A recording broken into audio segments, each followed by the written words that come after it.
बॉलीवुड में एक से बढ़कर एक खूबसूरत अदाकाराएं हैं। किसी के पास ग्लैमर था तो किसी के पास खूबसूरती, किसी की दिलकश आवाज तो कोई अदाओं से लोगों को दीवाना कर देती थी। लेकिन एक एक्ट्रेस ऐसी भी थी जिनकी पर्सनालिटी में ये सब कुछ शामिल था। दिलकश अदाएं जो कि सिल्वर स्क्रीन पर दिखती तो हर कोई दीवाना होता। एक वक्त ऐसा भी था जब एक सुपरस्टार इनके साथ काम करने के सेट पर पहुंचे तो खूबसूरती देखकर अदाकारी ही भूल गए। आखिर कौन थी ये एक्ट्रेस और कौन था ये एक्टर जिन्होंने अपनी खूबसूरती से दीवाना बना लिया था, ऐसा भी था। हिंदी फिल्मों की मशहूर एक्ट्रेस रही मधुबाला की खूबसूरती देख एक दिग्गज एक्टर दंग रह गया। एक्टर शूटिंग के दौरान अपनी लाइंस तक भूल गया था। मधुबाला को गुजरे हुए 50 साल से अधिक वक्त हो चुका है, लेकिन अभी भी उनकी खूबसूरती की चर्चा कम नहीं हुई है। पता चले कि हिंदी फिल्मों की सबसे खूबसूरत अदाकारा का जब भी जिक्र होता है तो मधुबाला का नाम सबसे ऊपर आता है। मधुबाला के स्टाइल और खूबसूरती से जुड़े तमाम किस्से हैं जिनसे पता चलता है कि एक्ट्रेस के दीवानों की फेहरिस्त में आम शख्स से लेकर सेलिब्रिटीज तक शामिल है। ऐसे ही एक एक्टर शम्मी कपूर है जो मधुबाला की खूबसूरती देख दंग रह गए थे। जब वो मधुबाला के साथ पहली बार फिल्म की शूटिंग कर रहे थे तो अपनी लाइंस तक भूल गए थे। बताया जाता है कि शम्मी कपूर को मधुबाला से पहली नजर का प्यार हो गया था, पहली नजर का इश्क हो गया था। उन्होंने मधुबाला से अपनी मोहब्बत का इजहार किया, लेकिन एक्ट्रेस तब तक दिलीप कुमार को चाहने लगी थी। ऐसे में शम्मी कपूर का ये प्यार एक तरफा ही रह गया। शम्मी ने अपनी autobiography Shammi Kapoor the game changer में लिखा, मैं ये जानता था कि मधु किसी और के प्यार में है, लेकिन इसके बाद मैं भी ये स्वीकार करना चाहता हूँ कि मैं उनसे पागलों की तरह प्यार करने लगा था। इसके लिए किसी को दोष नहीं दिया जा सकता, इसके लिए किसी को कहा नहीं जा सकता, क्योंकि मैंने उनसे खूबसूरत औरत कभी नहीं देखी। सिनेमाए पर्दे पर शम्मी कपूर याहू चलाते हुए जब आते थे तब कोई उन्हें जंगली कहे या कुछ कहे, शमशेर उर्फ शम्मी कपूर ने इस बात की अभी फिक्र नहीं की। एक्टिंग करते हुए नदियों में छलांग लगाने से लेकर बर्फीली पहाड़ियों पर नाचने तक शम्मी कपूर अपने दौर के छाया छबीले एक्टर थे। 21 अक्टूबर 1931 को जन्मे शम्मी ने 14 अगस्त 2011 को अपनी सांस ली। शम्मी कपूर आखिरी बार अपने खानदान के नए स्टार रणवीर के साथ रॉकस्टार फिल्म में नजर आई। हम आपको बीबीसी के खजाने से शम्मी कपूर का एक यादगार इंटरव्यू बताते हैं। ऐसे ही इंटरव्यू तब का है जब संजीव श्रीवास्तव ने उनका ये इंटरव्यू लिया था। मैंने यहाँ पहली बार तुमसाई देखा, फिर मैं इस्तेमाल किया था।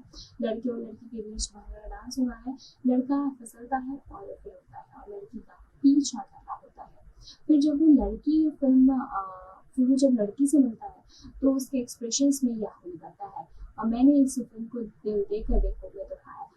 इन दोनों ही फिल्मों के को नासिर हुसैन को डायरेक्ट किया था और फिर इसे जंगली में भी इस्तेमाल किया गया और ये फिर काफ़ी लोकप्रिय हो गया। आपको जानकर ये हैरानी होगी कि मेरे परिवार के कुछ लोग ऐसा समझते हैं कि याहू मेरी कंपनी है। एक बार रणबीर कपूर ने मुझसे भी पूछा था कि मुझसे कहा कि अंकल आपने बताया नहीं कि याहू आपकी कंपनी है।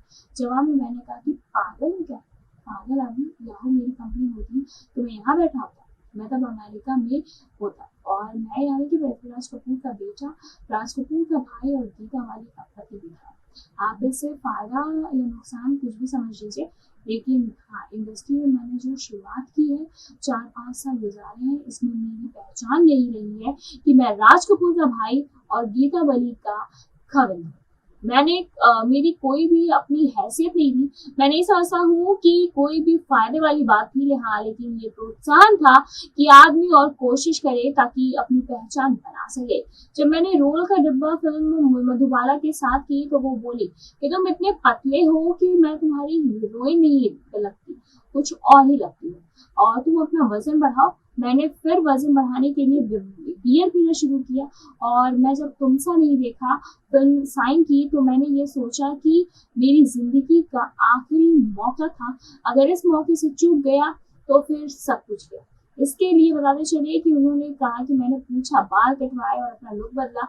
मुझे इतना याद है कि मैं हम पिताजी के साथ माटुंगा में जा रहा था, वो जहाँ बात करते थे और फिर वहाँ एक डांस सैलून किस्म का हॉल था। वहाँ एक लड़की 20 रुपए घंटे के हिसाब से नाचना सिखाती थी और वो लड़की बहुत ज़्यादा खूबसूरत थी, हम भी जवान थे, 19-20 की उम्र रही होगी।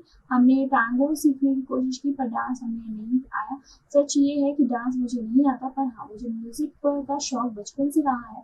जब मैं बचपन में थिएटर में पिताजी के साथ दूर पर जाया करता था, तो छतों पर चाँद को देखते हुए मैं बस म्यूज़िक को अपने एक्सप्रेशन से है चाँद को देखते हुए ये करते हैं हुए। और अगर किसी को याद आने की बात करूँ, तो मैं तब से लेकर आज तक मैंने मधुबाला जैसी हसीन लड़की को नहीं देखा।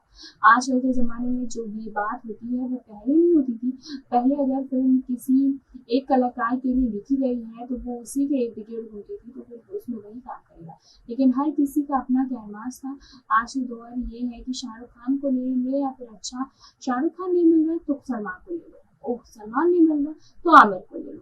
अगर आमिर नहीं मिल रहा तो सैफ को ले लो। मैंने जो काम किए हैं एक्टिंग के दौरान, जैसे पहाड़ी से कूदना, नदी में छलांग लगाना, इन सब चीज़ों में मुझे चोटें लगी हैं। तो मैं जो करता था वो मैं नहीं कर पा रहा था। इसीलिए मैंने एक्टिंग बंद कर दी, दुनिया घूम ली, जेवर खा लिया और पी लिया। सारे रंग देख लिए, सारे रंग देखे हुए हैं, काम कर लिया, मुझे किसी बात का कोई अफ़सोस नहीं है। बात कर रहे हैं स्टार एक्ट्रेस मधुबाला की। मधुबाला की हर फ़िल्म में उनका दिलकश अंदाज़ और उनका एक्टिंग सबने देखी है, लेकिन फ़िल्म मुग़ल-ए-आज़म से उन्हें शोहरत की नई ऊँचाई दी। कहा जाता है कि जब शम्मी कपूर ने पहली बार मधुबाला को देखा था, तो वो उनकी खूबसूरती पर मोहित होकर अपनी सुध बुध खो बैठे थे। दरअसल शम्मी कपूर ने इसका ज़िक्र अपनी ही ऑटोबायोग्राफी में भी किया था। बताते चले कि उन्होंने बताया था कि जब मैंने उन्हें पहली बार देखा तो देखते ही देखते उनका फ़ैन हो गया। ये दोनों फिल्म रेल का डिब्बा के सेट पर पहली बार मिले थे। जब शम्मी ने उन्हें देखा था तो वो इतना खो गए थे कि अपना किरदार ही भूल गए और एक्टिंग तक नहीं कर पाए। बताते चले कि 60 और 70 के दशक में एक के बाद एक कई हिट फिल्में और उनका एक्टिंग से अदाकारी से लोगों को मोह देने वाली मधुबाला का जिक्र सिर्फ देश ही नहीं बल्कि विदेशों में भी होता था। रिपोर्ट्स फिल्मी जगत की जानी मानी टैलेंटेड एक्ट्रेस मधुबाला की खूबसूरती पर न जाने कितने लोग फिदा हुए और न जाने कितने लोगों को उनसे प्यार हो गया, कितनों को उनसे प्यार हुआ बावजूद इसके वो ताउम्र प्यार को तरसती रही। आज भी शायद ही कोई ऐसा हो जो उनकी खूबसूरती की चर्चा ना करे या फिर ना करता हो। उन्हें विंस ऑफ इंडियन सिनेमा के रूप में भी याद किया जाता है। बताते चले कि एक्ट्रेस ने 1942 में महज 9 साल की उम्र में फिल्म वसंत से अभिनय सफर की शुरुआत की थी और इस फिल्म के लिए उन्हें महज 150 रुपये फीस दी गई थी। इसके मुताबिक बता दें कि उनकी लोकप्रियता कुछ ऐसी थी कि एक अमेरिकी मैगजीन ने भी उनकी तस्वीर पब्लिश की थी और बॉलीवुड की सबसे बड़ी स्टार की उपाधि दी थी। बता देते कि 23 फरवरी 1969 को दिल की एक बीमारी की वजह से एक्ट्रेस ने सिर्फ 36 साल की उम्र में दुनिया को अलविदा कर दिया। वैसे आपकी इस पे क्या राय है, हमें कमेंट करके जरूर बताएं। ऐसे तमाम लेटेस्ट खबरों को जानने के लिए जुड़े रहें हमारे साथ और देखते रहें।